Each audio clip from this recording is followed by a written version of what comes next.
कोणावर राग व्यक्त करायचा असेल ना, तर तो मुखाने करा, मनाने नाही. कारण ज्या दोराला गाठ नसते तो दोरा सहज सुईतून प्रवेश करतो.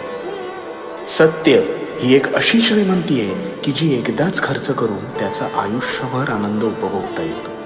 पण असत्य हे एक प्रकारचं कर्ज आहे. त्यामुळे तात्काळ सुख मिळतं, परंतु आयुष्यभर त्याची परतफेड करावी लागतेच.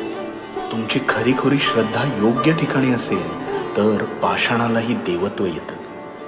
मीपणा दूर ठेव, विश्वास पदरी ठेव, आणि मग बघ, अपयश कधीच तुझ्या दारी येणार नाही.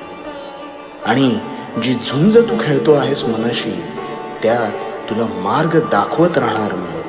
कारण भिवू नकोस, मी तुझ्या पाठीशी. भिवू नकोस, मी तुझ्या पाठीशी.